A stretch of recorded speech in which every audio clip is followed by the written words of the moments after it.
It was supposed to be just another late-night scroll. I'd done it 100 times before chasing rabbit holes, clicking links I had no business touching, convincing myself I was only curious, never reckless.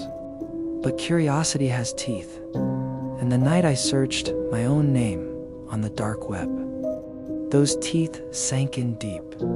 If you're watching this, don't make the same mistake I did. Don't type those letters into a place where names don't belong, where identities are bought, sold, dissected like meat on a slab. I thought I was safe, hidden behind layers of encryption, just another faceless screen glowing in the dark. I thought wrong. What I found wasn't just information, it was proof that I wasn't the one in control anymore. And once your name appears on those pages, it's not yours, it's theirs. I can already hear you thinking, it's just a story. I used to believe that too, but by the time you reach the end of this, maybe you'll understand why I can't sleep, why I can't even look in the mirror without wondering if the reflection is still mine. This didn't start with horror. It started with boredom. And boredom can be fatal. Asterisk, I've never been good at sleeping. Some people count sheep, others drink warm milk. Me, I scroll. I dive into corners of the internet most people never bother with, not because I'm brave, but because I'm restless. It's like my brain refuses to shut down unless I'm feeding it something strange or band legends, glitch in matrix stories, creepy threads that claim to be real. There's something oddly comforting about it. Like horror is safer when it's just pixels on a screen.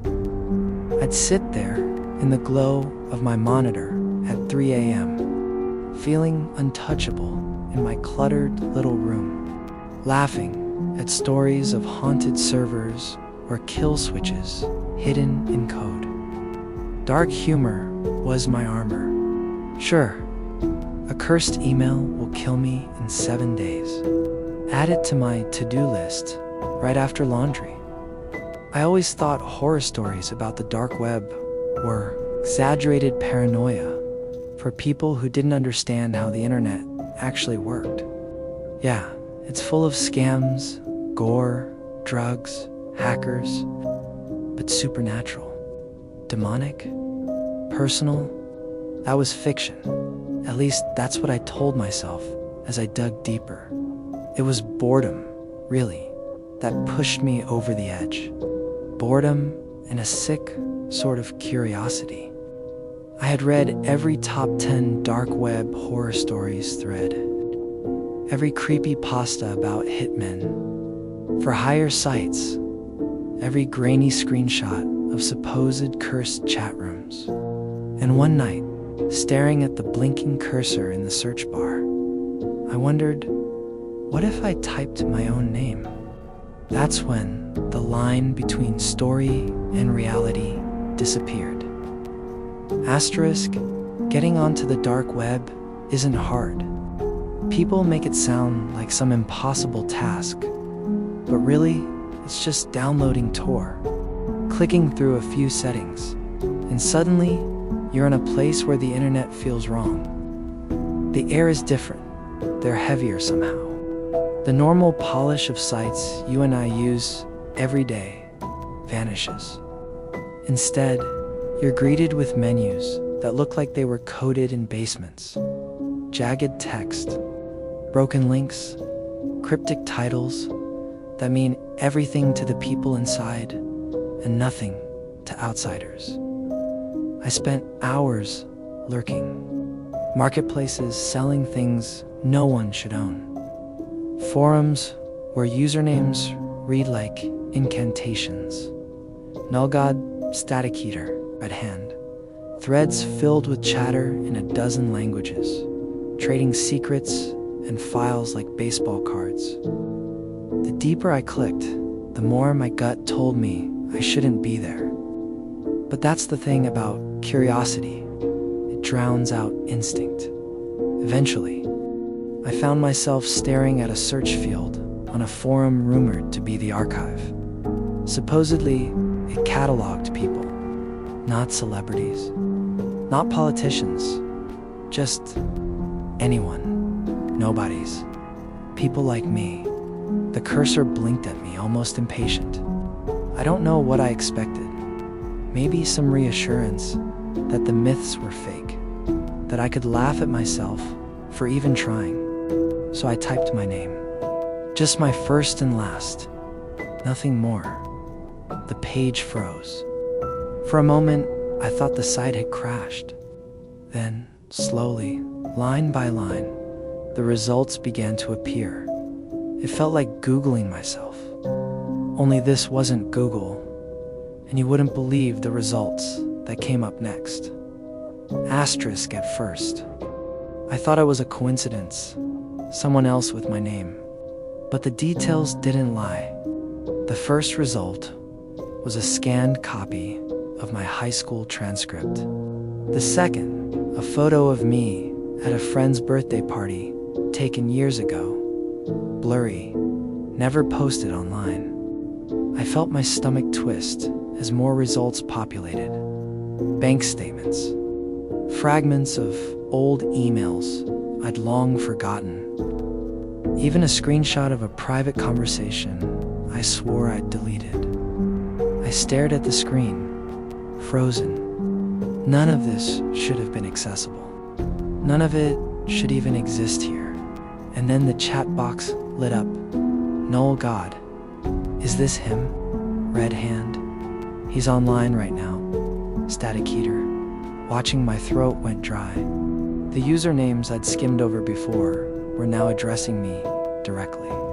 At least, it felt that way. I tried to convince myself it was some elaborate script, a psychological trick to scare lurkers like me. But then, another line appeared. Unknown. Nice picture of your apartment. The file loaded instantly. A photo of my living room. Time-stamped, only minutes earlier. I slammed my laptop shut. Heart racing, the glow of the screen still burning behind my eyes. For a long moment, I just sat there in silence, waiting for something. A knock, a voice, a sign that I wasn't alone. But nothing came. Not yet.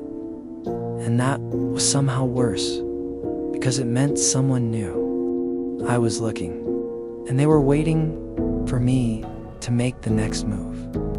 Asterisk. When I finally forced myself to open the laptop again, the page had changed. The old files were still there, but now a new folder sat at the top of the list, its name blinking like a pulse. Live feed by first instinct was to ignore it, but the cursor hovered, almost magnetized. One shaky click, and the screen filled with video. It was my apartment. My exact apartment. The angle was wrong for a webcam, though that was what made me sick. It was filmed from the corner of the room, near the ceiling, as if someone had installed a camera while I wasn't looking. I scanned the walls around me, my chest tightening, but found nothing. The only glow came from the laptop itself. Then, as if mocking me, the little green dot by my webcam blinked to life. A second window popped up, showing my own pale face, staring in horror. The chat erupted. Red hand. He sees it. Static heater. Look at his eyes. Unknown. Nice room. Don't turn around. My fingers flew to the keyboard, desperate to respond, to demand how they were doing this. But as I typed, the letters appeared on screen before I hit the keys like someone was predicting every movement. My words weren't mine anymore. Panic took over. I yanked the laptop cord from the wall, but the feed stayed bright. I slammed the lid shut, only to hear the faint click of my phone buzzing on the desk. New message, unknown number. You can't shut us off. I felt the walls close in, every shadow heavy with breath. Whatever this was, it wasn't just online anymore. And I knew I had to act fast, or I'd never act again. Asterisk, I should have stopped. Any sane person would have thrown the laptop out the window and never looked back. But fear does strange things. It convinces you that answers might save you, that if you just dig deep enough, you'll find the thread to pull and unravel the nightmare. So I opened the laptop again. The feed was gone, but in its place were links, dozens of them, thread titles I hadn't seen before. The registry, the archive, the list, each one led to sprawling forums filled with names, not aliases, not usernames, real people, addresses, birth dates, photographs, thousands of lives cataloged like entries in some endless ledger. As I scrolled, I saw posts from others who had done the same thing. I had searched their own names. Their messages always ended the same way, abruptly, mid-sentence, as if cut off. Some hadn't been active in years. One thread made my blood run cold. Why you never search your own name. Inside were screenshots eerily similar to what I'd just experienced, live feeds, taunting messages, that phrase, "Don't turn around," a reply at the bottom, newer than the rest, carried no username, just the words, "Once you're listed, you're theirs." I felt my pulse in my throat. Mine wasn't just a random hack or a cruel prank. This was a system, a ritual, a collection, and if I didn't get out now, I wasn't just a target. I was already property. Asterisk, that's when I heard it, footsteps in the hall outside my apartment. Slow, deliberate, pausing between each step, like whoever it was wanted me to know they were there. My phone buzzed violently on the desk. Blocked number. I didn't answer. Another buzz, then another, until it was rattling like a trapped insect. I flipped it over and froze. The caller ID wasn't blank anymore. It was my name. A sharp knock at the door made me jump. Not a neighbor's knock. Too heavy. To certain, I didn't move, didn't breathe, praying they'd leave. Instead, a soft scrape followed, like paper sliding against wood. Then silence. I forced myself forward, each step heavier than the last, and cracked the door open, just enough to see the envelope on the floor. Plain, unmarked. Inside, a single photo, my face, taken through the crack in the blinds of my bedroom window. I dropped it like it was burning me. The room I'd always considered my sanctuary now felt like a stage. Every angle compromised, every shadow alive. The screen, the feed, the whispers, they weren't confined to the dark web anymore. They had crossed over, and now they were here. Asterisk, I went back to the laptop one last time. Not because I wanted to, but because some part of me knew the damage was already done. The site had changed again. The old threads were gone, replaced with a single page, the list, asterisk. My name was there. highlighted in red. Next to it, a timer counting down in seconds. Beneath it, new entries began to appear, names I recognized. My friends, my coworkers, people who had no reason to be dragged into this. And then, beneath them, one final line, viewer pending. That's when it hit me. This wasn't just about me. The moment I started telling this, the infection spread. You, listening right now, are already part of it. If you're hearing this, maybe your name is next. Maybe it's already there. I wish I could tell you there's a way out. That shutting the laptop, deleting the files, burning the hard drive could erase it. But once you're listed, you're theirs. And if you think I'm exaggerating, check for yourself. Search your name. Watch the results appear, or don't. Because once you look, you can never look away. Asterisk. I can't stop it. I tried every trick: wipe drives, burn backups, call friends to warn them, but listing is not a file you delete. It's a rumor that learns how to speak. Still, I wanted someone to know. So here we are. As I typed this, a new notification slid across the corner of my screen. A simple file name with today's date.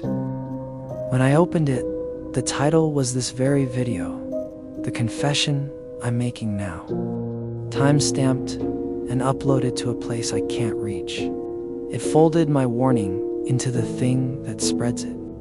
If you've heard whispers of the list, comment what you know before they delete it.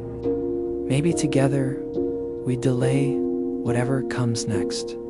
Maybe that's madness. Maybe it's the only defense left.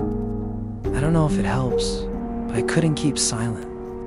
By the time you searched my name, yours was already written.